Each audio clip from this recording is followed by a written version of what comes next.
What's going on, guys? I'm just going to make this a really quick video on removing studs that you can't get out of an engine. In this case, this engine is completely junk. It overheated to the point to where two of the head bolts pulled out of the block because it's an aluminum block.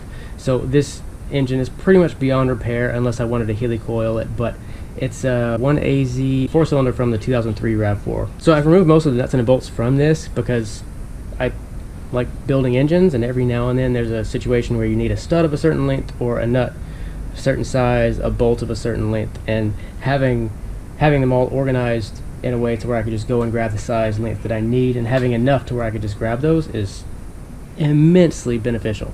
So that's the purpose of this. Now after that I'm going to scrap this engine. But basically I was trying to remove this stud from the exhaust side. This is a e-torx, I think it's called. But it's basically a reverse Torx, but the head is snapped off, right? So this little e-torx on this side, it looks like a normal Torx, but the tool is a reverse Torx.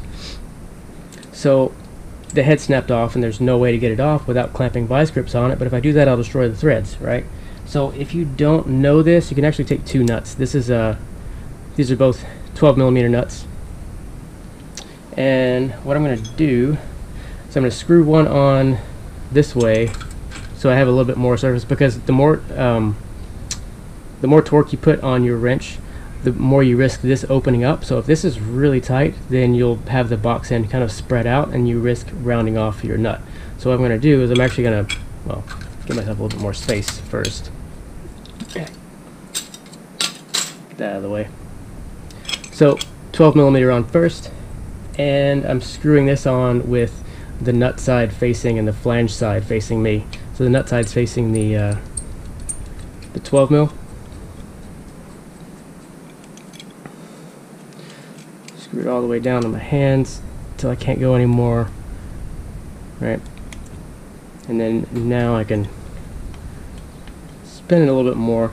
Now I don't have a lot of threads to work with. Otherwise, I would put mating surface to mating surface on the nuts. But if I do that, the threads on the inside of this nut are kind of halfway touching, because there's less threaded area on the bottom side of this nut that I'm using than there is on the top side. So in this case, I'm actually just going to put this in upside down, so I have the top of the nut facing the bottom of the nut on the other side.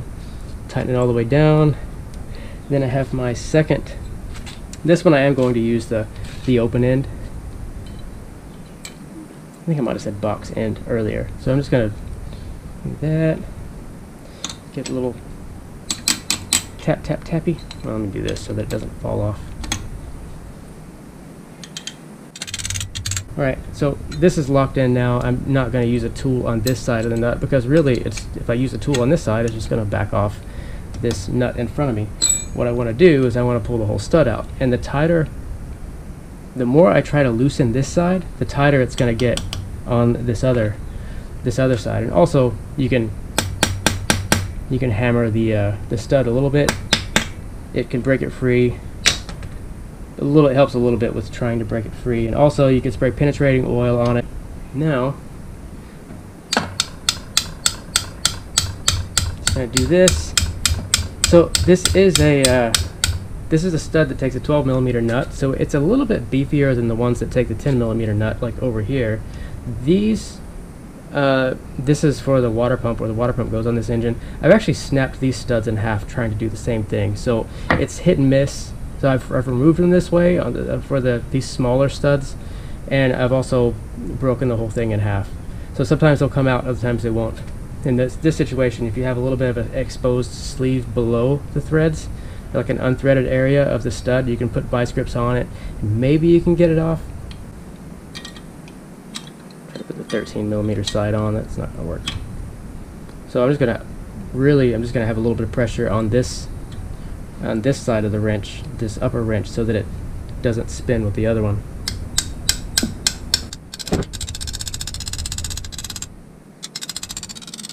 There we go.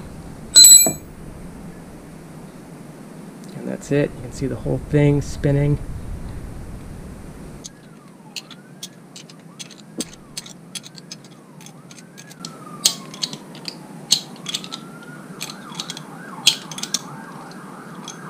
just like that.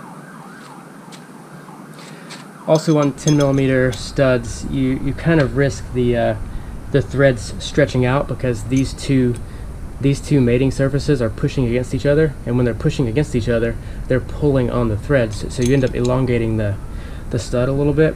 So that's the same thing with these little, I think they're M6 size. I forget the exact size of this stud, that's why I'm not mentioning, but that's not the point. It doesn't matter that much. You can put that down in the comments below. I'm sure there's a million people that want to correct me.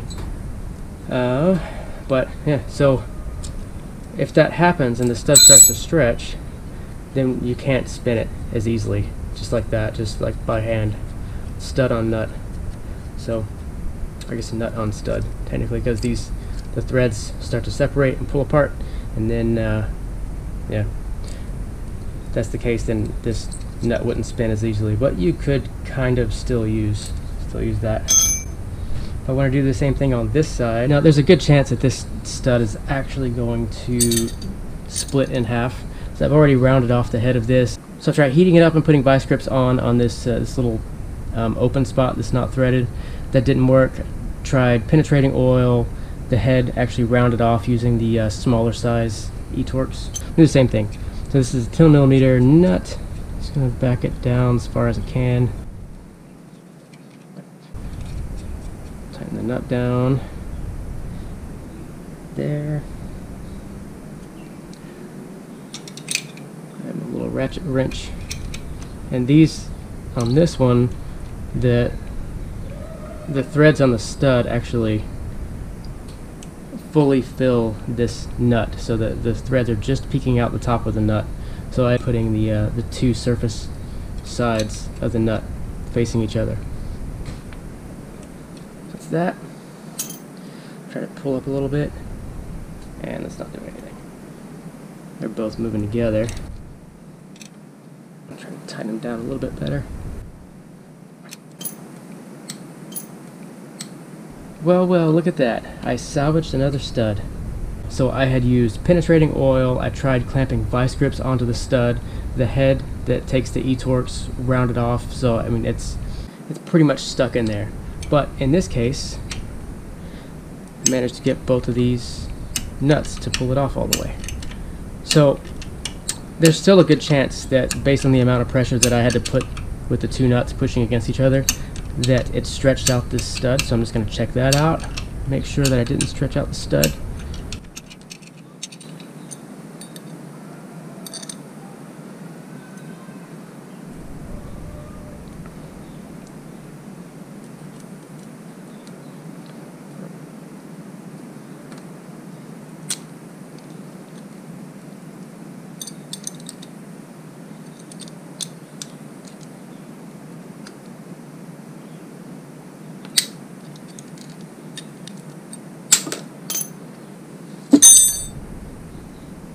That's the first one, so it comes off easily because this studs aren't stretched. But this one, spin it a little bit, gets a little tight, but not bad. Okay, this one does feel like it's stretched out a little bit, so I can only move it until about there, and then it doesn't want to move anymore. I'm gonna grab my pliers and pull it off the rest of the way. It'll be okay. It might, just won't be able to slide the nut off by hand. Even backing it back down, goes down to about right there, about where the two nuts met each other. So you can't see it all where it's damaged. You can see where I put the vice grips on it before and tried clamping the crap out of this thing to get it to move, and it did not budge. Same thing here. This, you could see where the e-torx had kind of tried to twist before it broke off, and then I stopped putting pressure on it, and it still feels. You still feel the penetrating oil on it that I tried to use to get it off, but there we go. So this stud was almost damaged, but it's still usable.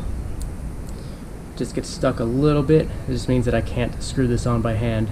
There is an easy, effective way to remove a stud so that you can reuse it. If vice grips don't work, if penetrating oil doesn't work, and if it doesn't work heating it up with a torch, then this is a surefire way to do it. It's just more effective on larger studs. But that's it for this little video. Thanks a lot for watching, guys. Make sure you like, subscribe, comment, and God bless you guys.